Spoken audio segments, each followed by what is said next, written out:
Hello and welcome to today's presentation of Talking About What Matters the Most. It's an Act of Caring. My name is Brian Gregg and I will be your moderator for this evening.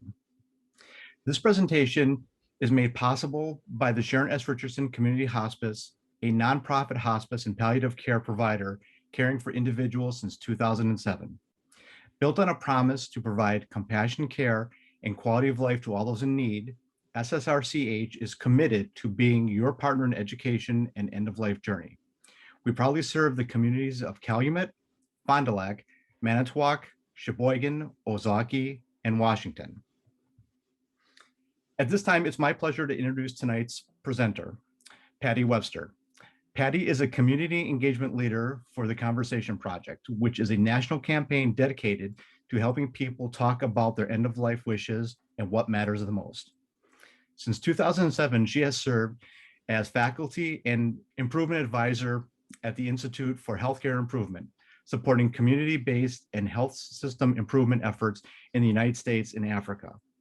Patty has a master's degree in public health and 20 years of experience in healthcare, including the work for the Institute for Patients and Family-Centered Care, an advisory board company helping healthcare organizations worldwide to improve performance.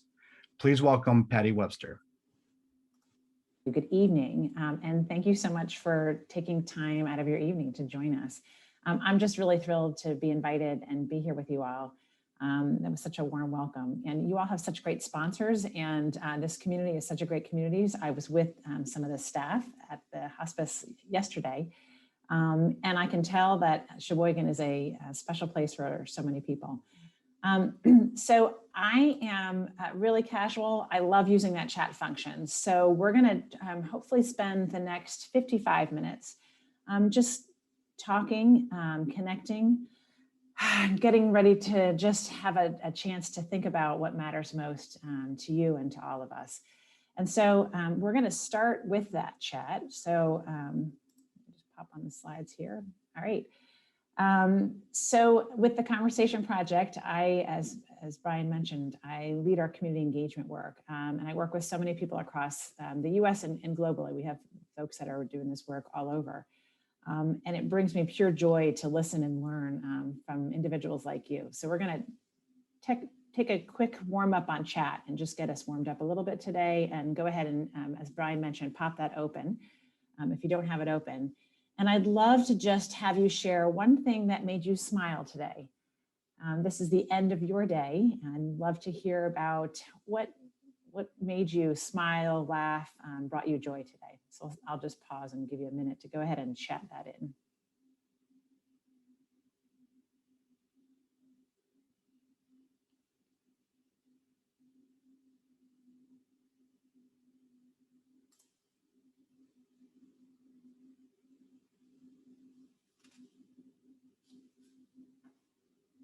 Great. I see family popping up and beautiful exercise. So I'm taking that, Lori, if you went hiking today, that the weather's, I didn't ask Brian how the weather was today in Sheboygan. So I'm excited to see that folks are getting out. The birds, I love it. And the cats, don't mix the cats and the dog and the birds over there. Baking. Oh, Jack, I like your style for lunch. Had shrimp for lunch. This is great. Super. Sitting near the lake. I love this. Today, this is what's making me smile, is being here with you all today. And I'm so excited that you're here. I love this. Thank you, Anna, for sharing. This is wonderful. Neighbors and connected and community, it's what we're going to talk about today. So I'm going to, now that you're warmed up a little bit on chat, I'd love to hear a little bit about what brought you here today. So why is this important to you? What brought you here to this session, and share a little bit in chat about that. I don't know if you were dragged here or you came willingly, but go ahead and pop in why this matters to you, why you're here.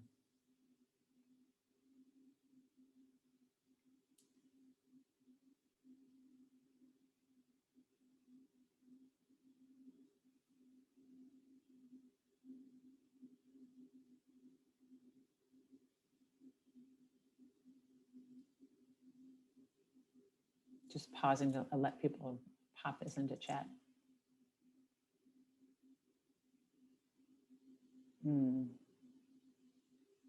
Thank you, Luann. Hoping to support some meaningful conversations.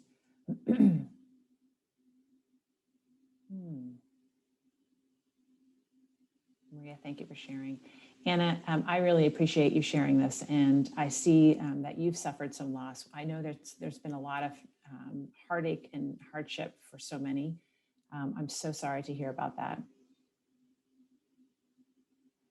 And I also see that you knew their wishes, which is so important. And I know that is in heartache and grief, knowing those wishes can help a little bit ease the pain.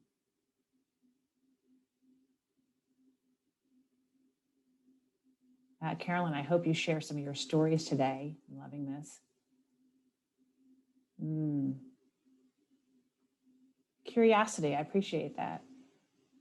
So good. Thank you so much for being here today. Louise, I see that you have someone going through end of life right now. So I hope this brings some support and some ideas, but also sharing. So I thank you for sharing that. And I hope that your friend is, I know your friend's getting supported if you're here listening and learning. All right. So please feel free to keep chatting. And if you see something that's striking to you that you want to chat with each other, you can do that. And we'll just keep the conversation going today. So I'm going to share a little bit about why I'm here and why this work matters so near and dear to my heart. It's really because of my mom. And so these pictures on the upper left-hand corner, that is my mom with my grandmother. My grandmother has since passed away, but my grandmother lived until she was 106. So Grammy, we had her for a very long time. She was sharp as a tack, and just her body just gave out, as you would imagine a 106-year-old would. On the bottom is my mom with my sisters and myself. So there's 3 of us. And really the roots of my passion are because my mom knew how important these conversations were. She talked to us early and often because of her experience with her family. So my grandfather also, Pop lived into his 90s. They had conversations about what really mattered to them, the type of care they may or may not want. But mostly she brings her work hat. And so I share here, my mom was a nurse. She started in labor and delivery. She then became a public health nurse. And then she really understood where her passion laid. She left, she changed her role. So she left nursing, she went back and got her master's in theology, she became an ordained minister and went back into the healthcare system to be a hospital chaplain. And that was her most prized role.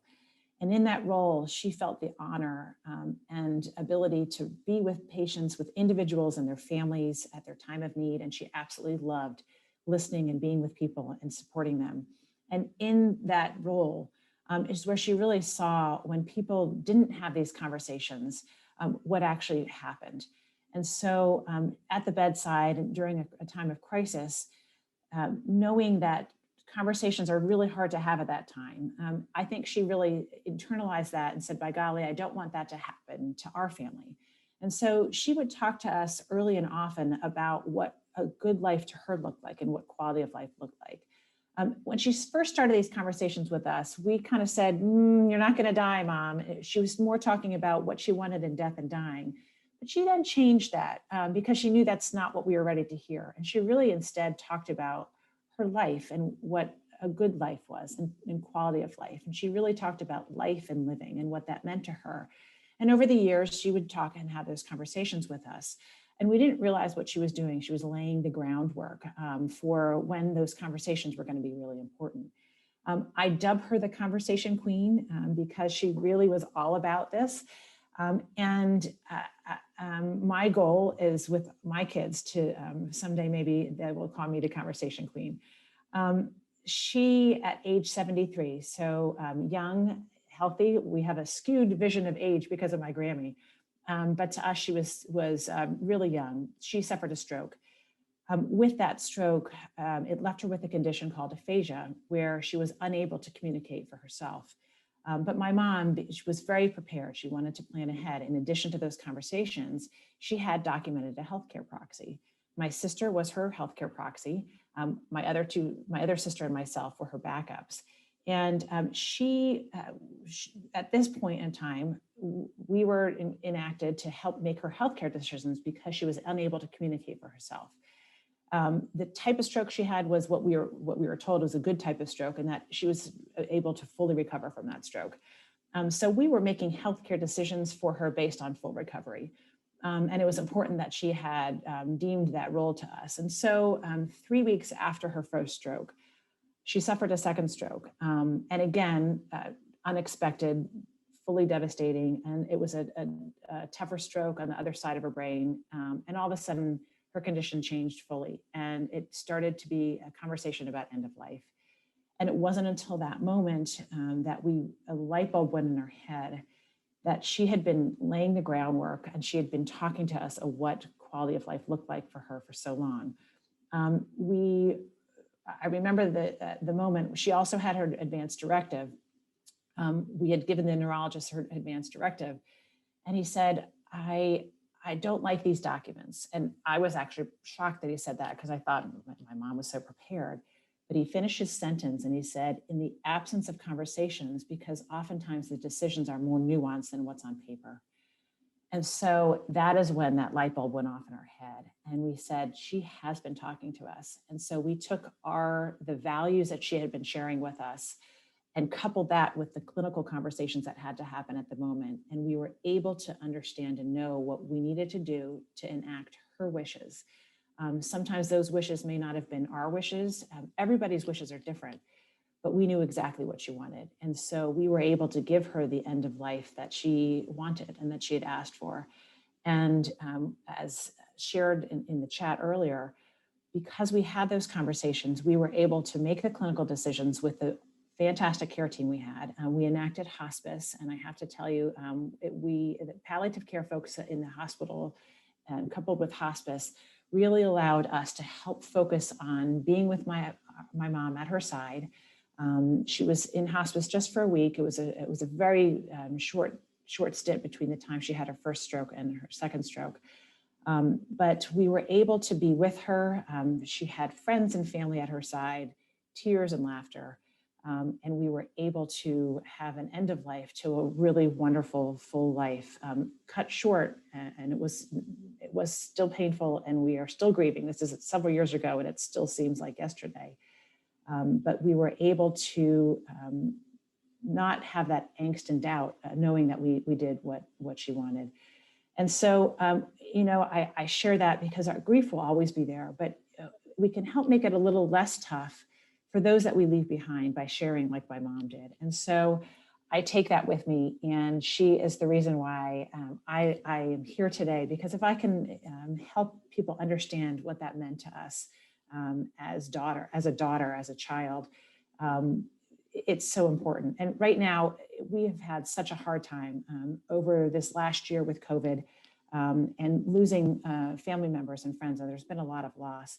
And so I do want to just acknowledge that what or who you've lost over this last year. It's been powerful. If you're interested in sharing, you can go ahead and share that in the chat. It's important to recognize what we've lost over this time.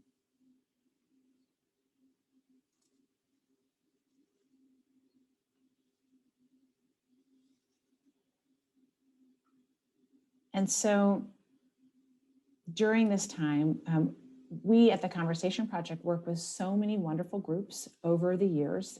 And we set out at the beginning of COVID to ask individuals, we worked with community groups who are sharing the word about the importance of conversations. And we asked them a question, because we are all about asking and listening. And so we set out and we asked this question: what causes you concern about COVID-19? And here's what we got. If you're unfamiliar with a Wordle, it's called, this picture is a Wordle. The most common answers that you get, you plug all the answers into a program and it pops out this picture. It's the bolded and the bigger words are the most common answers that people are saying. And so you can see here that uncertainty, that unknown. I would imagine this is probably things, some of these answers are what you were feeling at the beginning of COVID, and it was such an uncertain time for us. Isolation. And so even during that time though, so at the same time, recognizing the concerns people had, we also asked them this question: what brings you hope about COVID in this time of pandemic?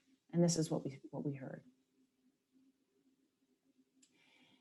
And you can see that even despite the unknown and the fear at the very beginning, people were already talking about community and unity and really helping each other. And I can't tell you how many stories of human connectedness and that need for supporting each other that we've heard throughout this whole time. And I'm going to share some of those stories with us and ask you to share some stories that you had. Originally, right now, I'm not here, but I was living in Arlington, Virginia at the time. In Arlington, lost my PowerPoint, sorry. Hold on, okay. In Arlington, we have a Facebook group that popped out because of COVID. So this is a Facebook group. And it became called the Arlington Neighbors Helping Each Other Through COVID-19. You can see here there are 13,000 members. This group grew, but it was enacted immediately, but people having that need to help each other. And the conversations and the help through this Facebook group were phenomenal. People reaching out to say, I need help. I have a loved one that's in the hospital. Or I need information. Let me know what support we have. And people were sharing and connecting through this Facebook group. And it was astounding the amount of people who were willing, total strangers, some neighbors, but a lot of them total strangers with 13,000 people. We also in Arlington, and this is a group, you all may be familiar with this, on Facebook, another Facebook group called the Buy Nothing Group. I don't know if any of you have ever heard of that, but there are groups that are all over. Even there's probably about 5 in Arlington, Virginia. So I imagine there's a lot all over. These Buy Nothing groups were set up pre-COVID, but basically it's a group for if you've got something to give away, you got something to give, go ahead and pop that on the group and offer it up. If you have something you need, ask for it. And that group is, the rules are no buying, no donating, and no money exchange, it's just giving. And that group became such an incredible source of support. It was no longer just a group about bartering, it was a group about helping each other. And that Buy Nothing group started going national. And so in the Washington Post, there was an article about a family on that Buy Nothing group who, this little girl here is living with special healthcare needs. She had a really hard time because of COVID. Everything went virtual, as you know, in your community as well. She had a really hard time with virtual learning at home. And so her family, her dad knew that she needed a space specifically that was her school space. And so he decided he wanted to build her a school shed. And he started asking in this Buy Nothing group, does anybody have materials that I can use?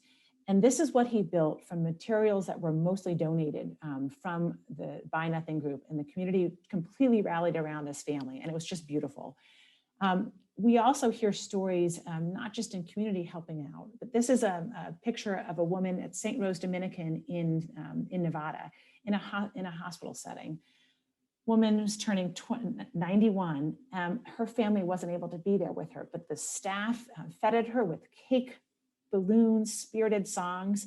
And we hear a lot of the stories from frontline staff filling in as surrogate family members in times of need. And it's been beautiful. So I just want to ask you all, just to stop and pause, what examples of connectedness have you all seen in your own neighborhoods? Because I'm sure that there has been some stories that you can share. So I'll pause for a minute for you to chat in if you're willing to share some stories or ways people have been supporting each other.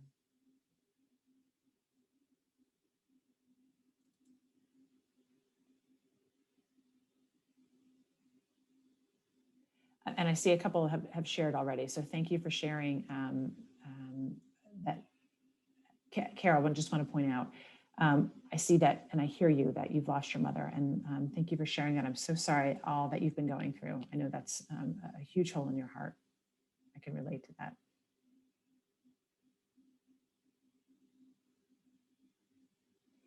Carolyn's talking about caregivers sharing their appreciation for caring and compassion of the staff. I love this. Thank you for sharing, Carolyn. And Carol as well, talking about we don't take anything for granted, right? This is something that we know all of a sudden that's coming up to the forefront of our minds. Just give another few seconds if anyone else is chatting in.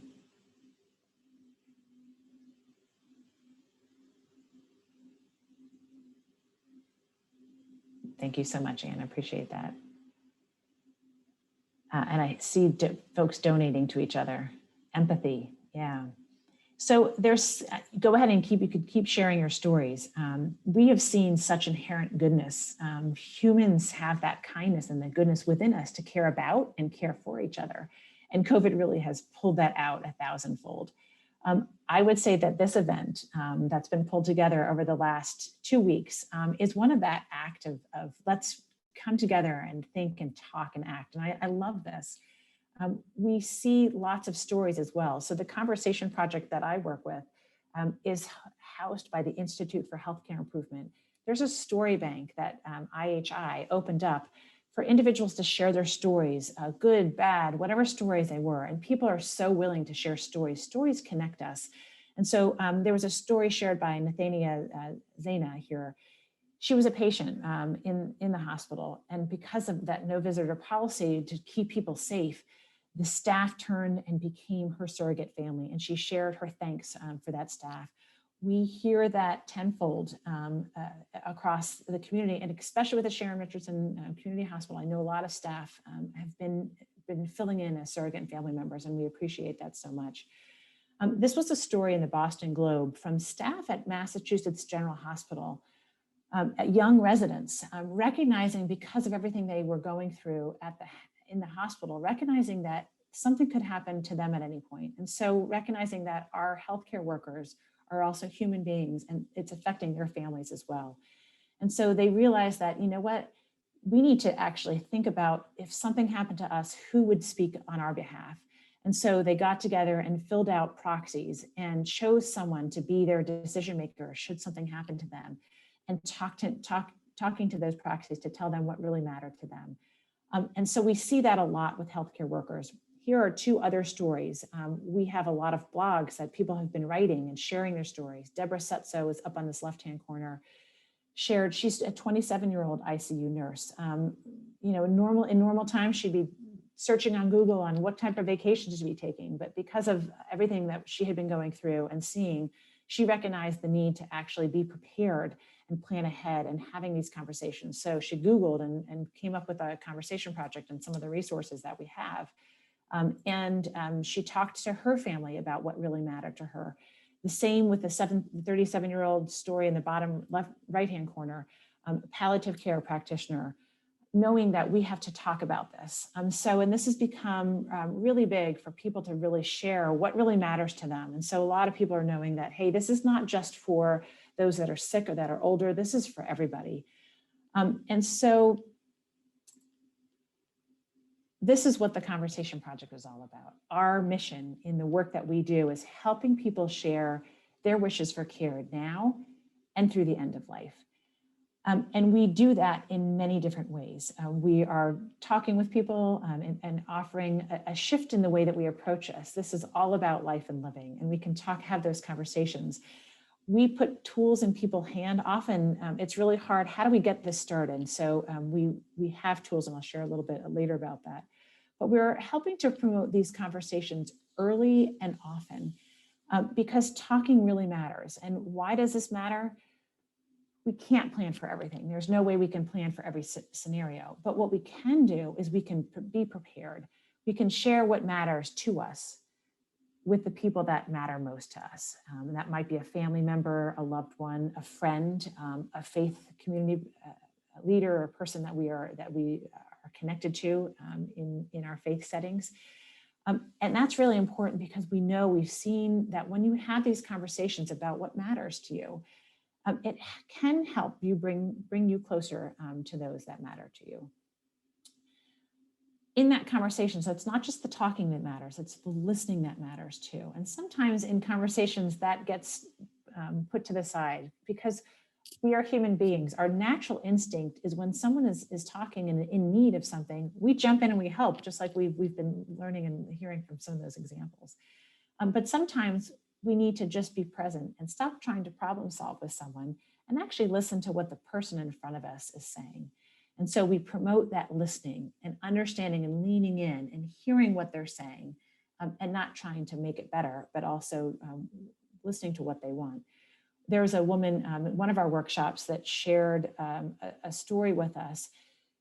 Her father was aging and had several chronic conditions, and had been telling her and her brothers that he really just didn't want to go back to the hospital. He was done with hospitals. He had been in and out of the hospital, and he just wanted to be at home. He wanted to live his life at home and not have any more hospitalizations. And so he had a condition that something popped up, which they thought was minor. And they said, "Dad, this is just really minor. It's nothing. Why don't you pop to the ER? And it'll just be a quick visit." And he said, I really don't want to do it. But they said, "Dad, it'll be okay. They'll treat it. It'll be okay." And they convinced their dad to go to the ER. And as she was in our workshop, she recognized, she said, "You know what? We weren't listening to our dad." And she started texting her brother saying, Dad was trying to tell us something, because they did bring him to the ER and they ended up admitting him to the hospital. And so he was in the hospital and she still was at this workshop. And she said, "We need to get Dad out of the hospital. He was telling us something and we weren't listening to him." She and her brothers did this purely out of love. We often do the things we do because we love and we care for our family members so much. And she said, we didn't actually stop and think about what he wanted. And so the work and what we love is what we really are trying to do is focus on life and living. And this is a great quote that Atul Gawande has in a book that he wrote called Being Mortal. If you haven't heard of that book and haven't heard about Atul Gawande, I suggest you Google it. It's a great book. He says our ultimate goal, after all, is not a good death, but a good life to the very end. And that's what this is all about. We are helping people talk and think about what really matters to them. We also recognize that not everybody is given that chance for a good life, let alone a good end of life. And so it's important to listen to those that have been harmed or that haven't been listened to, or have stories that we need to uplift. Especially now, we know there's a lot of race-based violence. There's a lot going on right now and a lot happening with COVID. In the disparities of care that we see. And we certainly do not want to create further disparities of care in this work. And so our approach is really listening and helping to understand how can we help people live the best life and understand what's important to them. Putting food on the table and getting help. It's not all about end of life. It's about how can we help support each other. We're trying to move these conversations upstream because really it's all in the approach that we are in how you approach these conversations. When I say moving these conversations upstream, early and often is important. So a gentleman in Delaware who's leading some of this work shared a really fantastic analogy. He said, talking with our kids about not drinking and driving, the importance of that, the time to talk about that is not at a DUI checkpoint. That is probably the worst time to start that conversation. We want to talk about that before that happens. Just like the time to talk about the care that you might want or may not want. The time is not to talk about that in the ICU. It's to talk about that important. And so I really love that analogy. Another one, there's a doctor, Dr. Scott out in Colorado, just shared a story with us. And he said, if you go on a cruise, you get on a ship, you often look for the lifeboats because we want to know that they're there. We certainly do not want to use those lifeboats, but you really want to know that they're there. And so having these conversations and talking about that really helps serve as that lifeboat. So there's a lot of hesitation though. Some people say, it's too soon, or I'm too young, too healthy. If COVID has shown us anything, we know that this isn't necessarily the case because we know something could happen at any moment. We have a saying, Ellen Goodman, who started the Conversation Project, talks about it always seems too soon until it's too late. And that resonates with me. And so why are we waiting? Why don't we talk about this? I'm going to pause for a second.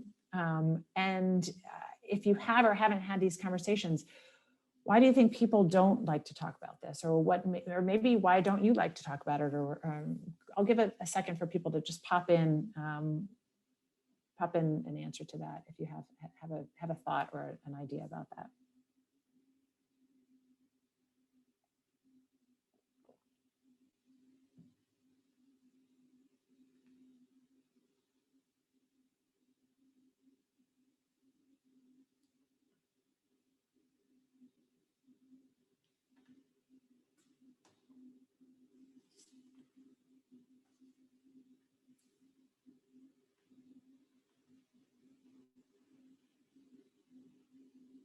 Thank you, Carolyn, for sharing that.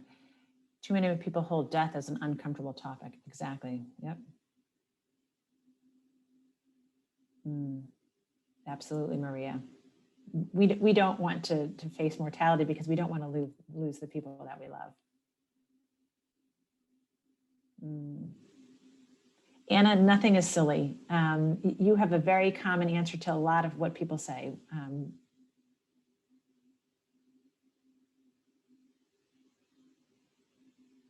Yeah, absolutely.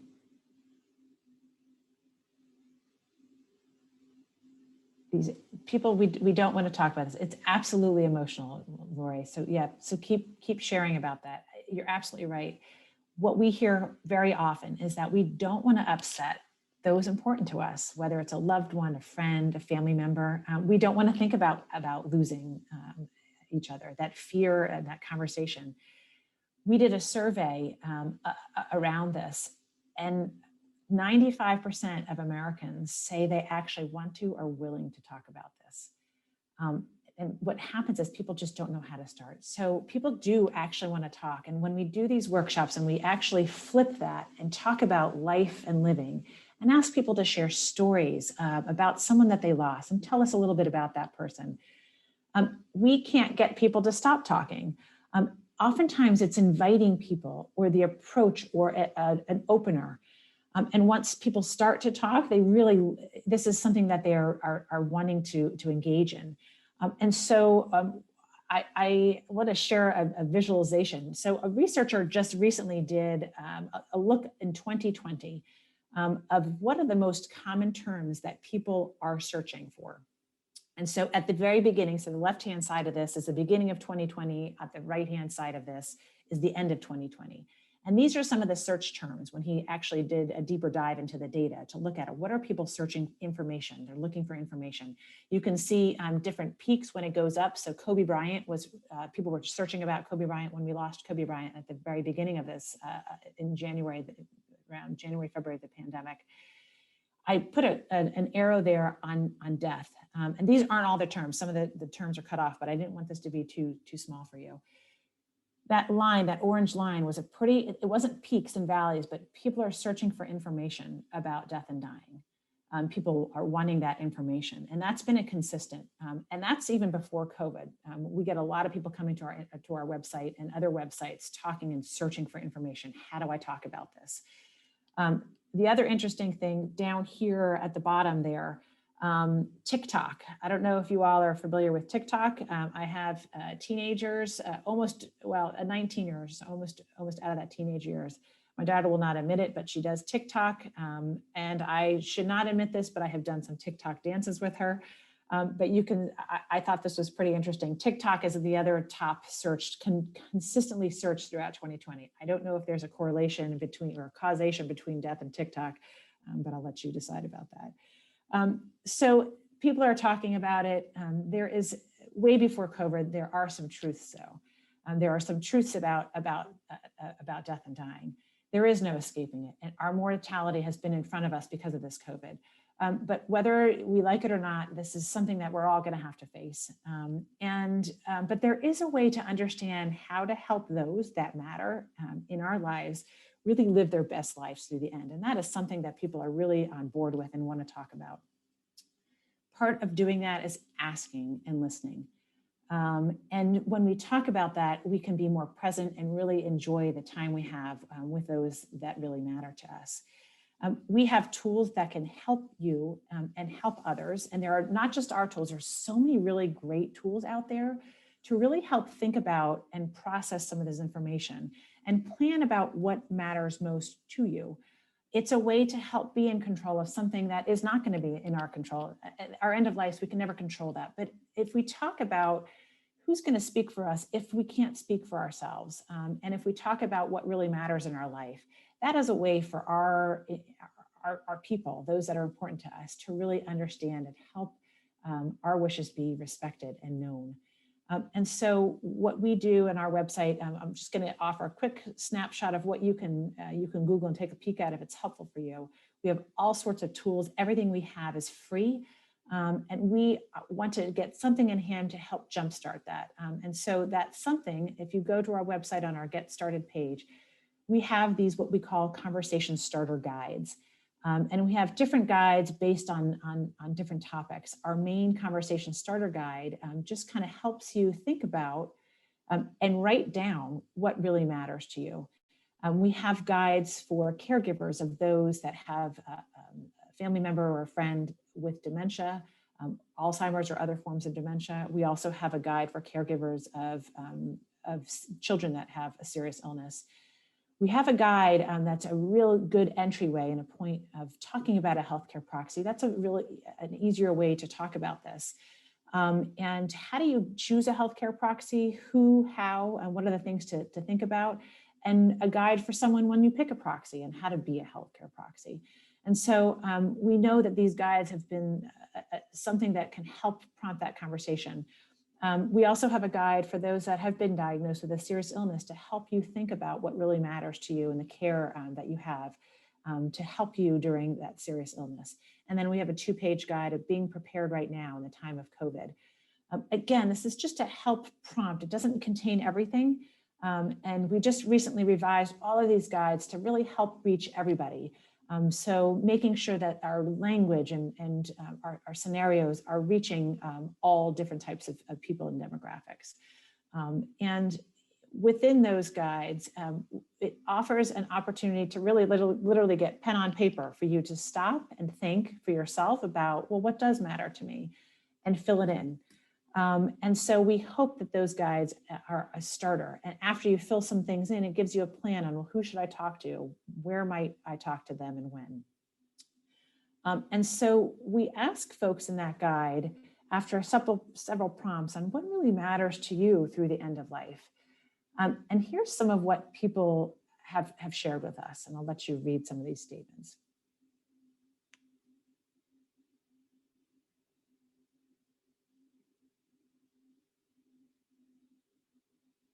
We get people share so many different things. There is no right, wrong answer. It is your answer. Everybody's wish and what matters to them is going to be different. And this is part of what I love, is people share what really matters to them. One of my favorites was that someone answered all they really want at the end of life is to make sure that their feet were not tucked in. That was one of her biggest pet peeves. It's something simple. People are not asking for grandiose things. But it's the ability to ask and really listen and understand what does matter to folks. We also have stories. People really resonate with stories. We have some really powerful stories people have shared with us. I encourage you to read some of the stories. These are all blogs that are on our website about what they went through and maybe how they approached this. And it's been a beautiful journey for us, really listening and learning to what people have and how they've gone through conversations with their own family and friends and those that matter to them. So I'm going to do a little pausing here. So it's really all about that approach and setting up that time to make the time to have those conversations. Luann, I appreciate you say there's never a good time to talk about this. So let me share for those that maybe have had some of these conversations. I'd love to hear if you've engaged in some of these conversations, what worked for you? What approaches worked best for those that you were talking to? And maybe what didn't work for you? So take a minute to go ahead and pop that in chat and share some of your experiences with us.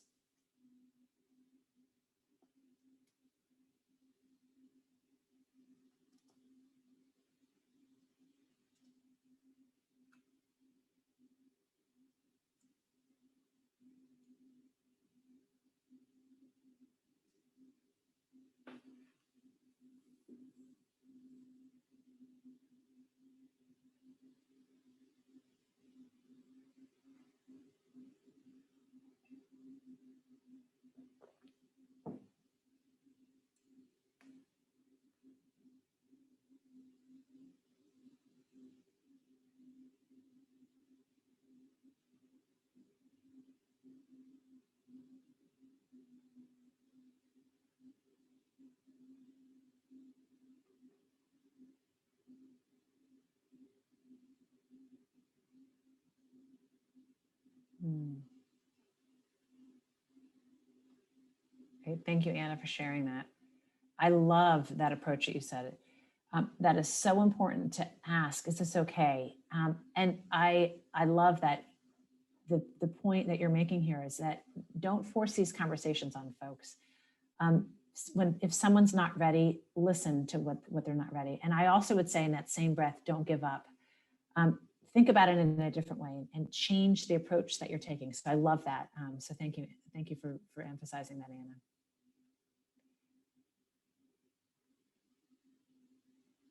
I'm just waiting to see if anybody else, I know it takes some time for folks to actually type in.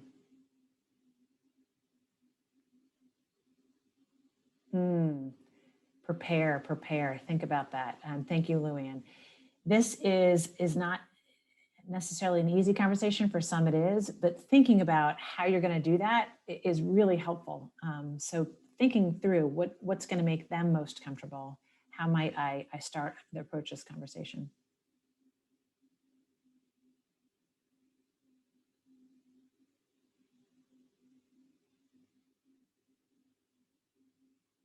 Carolyn, thank you for sharing that. So talking with your son about that power of attorney, that healthcare proxy, an excellent point is that we don't ever want to force this on somebody. We want to actually choose people who might be the right people. And we'll talk a little bit about that. So you can go ahead and keep sharing that, because some of these approaches are going to help each other. Talking doesn't make it happen. What the comment from before that you noted. But talking, we also have to recognize that everyone approaches this and brings their different background, culture, values, and beliefs into this. So approaching this with humility and listening, and making sure that this just isn't a one-sided, as some of these examples are showing. Don't push this. Don't give up though, and think about what's going to be comfortable for folks. So I'm going to share a little bit about what will resonate. That's a really big thing, is what's going to resonate with the person that I want to talk with. Stories are a really big thing that resonates with some people. My dad is wholly different from my mom in that he does not like to talk about this. And it stems from a lot of loss that he had early on in his life. He lost his mom, he lost his dad and his stepmom. And he lost his brother when his brother was in his 20s. So he suffered a lot of loss early on. He didn't want to talk about this conversation. It was really hard for him. And so we didn't force it. When I asked him, I said, Dad, can you help me with something? My dad will always help his three daughters. And when we asked him to help us, he said, okay, what can I do? And what really resonated and what really drew him out was sharing stories about what he went through. And so we started talking about his uncle, my uncle Jimmy, his brother Jimmy.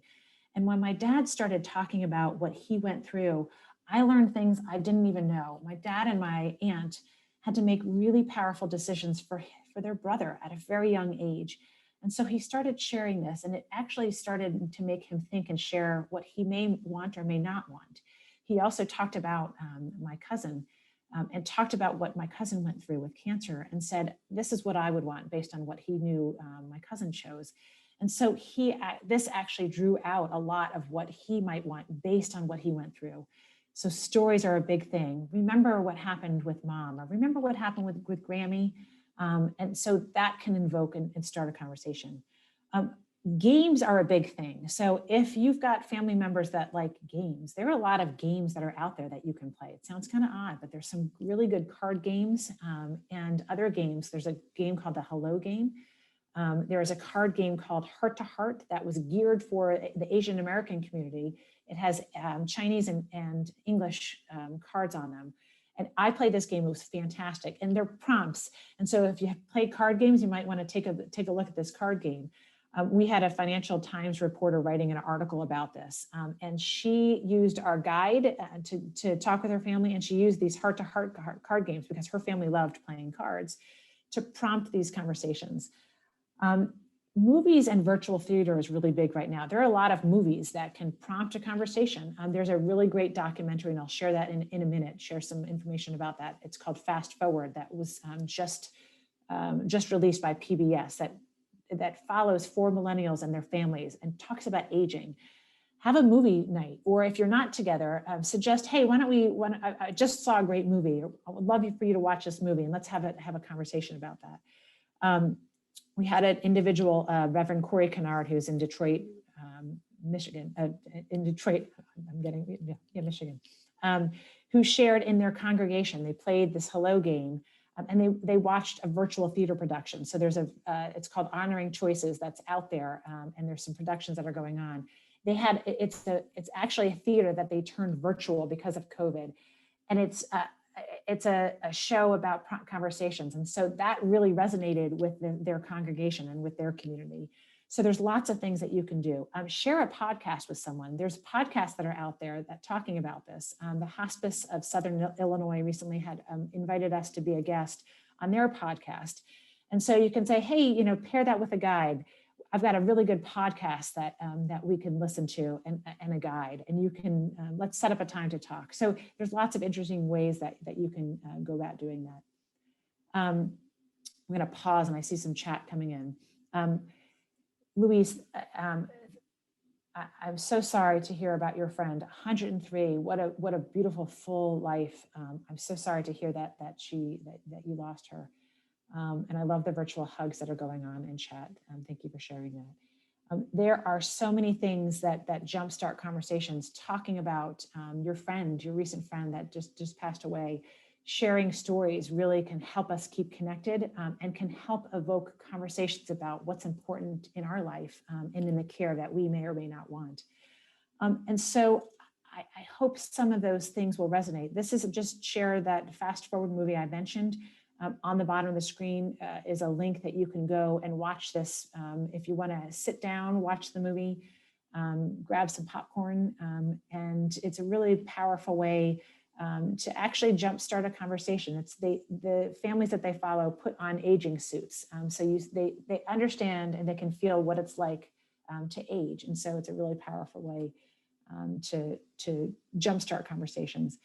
Another good way, and I mentioned this before, is a healthcare proxy. I don't know if you have someone to speak for you in case something happens. That is a really easy entree for some people. And so I had this conversation with my 18-year-old who was going off to college. We tried this conversation at the dinner table. That's where we talk about things. And I tried to ask him about what type of care wishes he might want if something should happen to him. And he beelined it from the table and said, okay, I'm done. And he jumped upstairs, and I thought, oh, that was not comfortable for him. So we were going off to college. And so on the car ride, he was kind of trapped, but I changed, and you got to change it to make it something that's more comfortable for that person. And so talking about, hey, you're going to a place that you might be skiing, if something happens and you get into an accident, me as a mom, I'm no longer your automatic healthcare decision maker. So think about, we need to designate a proxy. So if something should happen like Nana, that I need to speak for you. And it's not going to be end of life. It's just going to be, okay, for that moment, if for some reason you're not able to make your own decisions, who do you want to be your healthcare proxy? And designating a proxy is that easy entree. That is a guide that we had that I mentioned. And so talking about that is something that people can understand that, okay, let me designate that. And once you designate, well, what really does matter to you, and that can prompt that conversation. We have some fun videos that often can help break that ice. And so I'm going to share a quick video with you. That is, you can share this video with those that you know to talk about a proxy and who will speak for you. So let me just see if hopefully this works.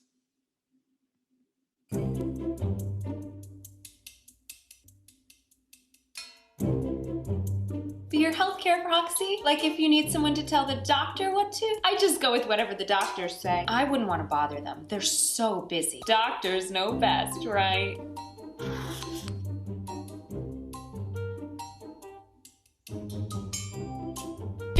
healthcare proxy? Sure, I'd be happy to if I'm in town. Check out my Instagram pics from Peru. Wish you were here. Oh, I could never let you go. I can't even throw a plant away. As long as it's got one little green leaf. I'd be like, can't we upload her to the cloud? Well, heck yeah! I've given this a lot of thought. Let me tell you what decisions you're best off going with. You never let them resuscitate you. And if they even try to hook you up to one of those breathing machines, never. I got this. I totally got this. How can you even talk about this? I can't, okay? I just can't. Mom, it's not like you're gonna die. No, I can't talk right now.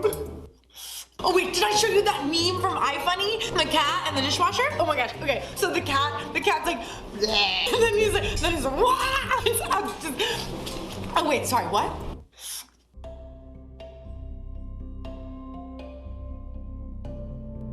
Well, hon, you and I have been through so much together. Here's what we'll do. We'll sit down, we'll get a cup of coffee, and you tell me what matters to you. Well, it wouldn't be easy. I mean, I'd be sad, but I'd have your back. I remember when we went through this with Mom, we really spoke for her. So I think I can do that for you. Let's talk about what you would want.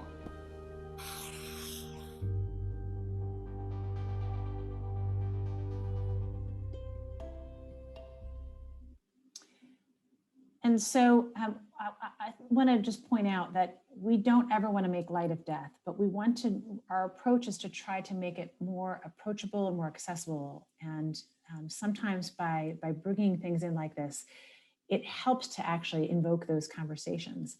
We have some other videos on how to get started. And we also, in the guide that I mentioned, we often just need that first sentence to start a conversation. And so we've got some sample jump starters on how do we get this conversation going. That top one, I need your help with something, is really what really opened it up with my dad. But there's lots of ways you can do this.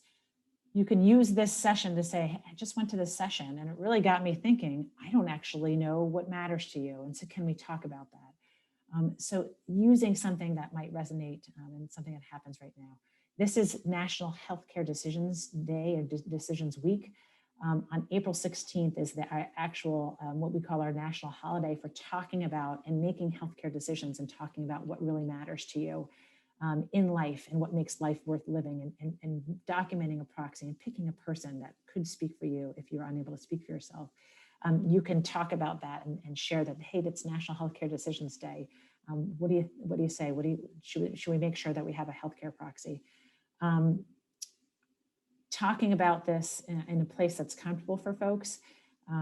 We had a conversation, there were 5 of us friends that we were at the beach. We have a beach week every summer with some of my college friends.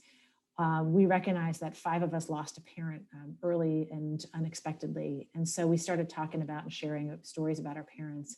And it got us all thinking about our own healthcare decisions. And so we had a really deep conversation on the beach, and it was beautiful. You can evoke conversations around birthdays, milestones. We had a woman who shared with us that her husband really had no interest in talking about these conversations, and didn't understand why this was so easy for her to talk about. She talked about this with her adult children from a former marriage. She kept trying, but he kept saying no. But on her 60th birthday, he asked her, honey, what do you want for your birthday? And she said, all I really want is to sit and really talk about what matters to us. And he said, okay, I can do that for your birthday. So we urge you not to force this on someone, but don't give up. There's multiple ways that you can think about this. We are, as I mentioned before, we are not in control at the end of our lives, but we are in control about making decisions to have these conversations early and often to people who are important to us, to help us make sure that we have a voice and someone that we trust that can help enact decisions on our behalf if we have to make those. I'm not going to read this, but we just got a recent email from another woman who stumbled upon our resources that said she has been trying to talk with her elderly grandparents, lived in a different state, and they both have dementia. They have no support system around them.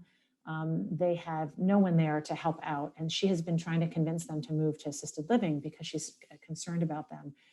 They haven't wanted to do that, didn't want to do that. And she said to us, she sent this email to us saying, she was going to visit her grandparents to have another conversation with them. She started reading through the guide and realized that I got to maybe change my approach and think about this in a different way. And instead, what she did is she went to them and started asking them questions and really listening to what mattered to them. And instead of telling them about how worried she was about them, she really was able to listen to what mattered to them. And she shared with us that she had such a good two-way conversation. And it really helped her grandparents understand that, really where we do want to be is in assisted living. So they are going to be moving there. And that's really what really mattered to them, is having independence. And so it is all in about how, what's going to resonate with the folks. I'm going to just close out with a letter that you can do. This is another option. Some people can't have these conversations face-to-face or on the phone. Writing a letter is an option that you have. One of our vice presidents wrote this letter to their family, and I'll read this to you. She writes to her family, "If you are faced with a decision that you're not ready for, it's okay. I'll try to let you know what I would want for various circumstances. But if you come to something we haven't anticipated, it's okay. And if you come to a decision point and what you decide results in my death, it's okay. You don't need to worry that you've caused my death. You haven't. I will die because of my illness or my body failing or whatever. You don't need to feel responsible. Forgiveness is not required. But if you feel bad, responsible, guilty, first of all, don't. And second of all, you are loved and forgiven. If you're faced with a snap decision, don't panic. Choose comfort, choose home, choose less intervention. Choose to be together at my side, holding my hand, singing, laughing, loving, celebrating, and carrying on. I will keep loving you and watching you and being proud of you." And so I close with that and encourage us all to really think about what matters most to you and start these conversations.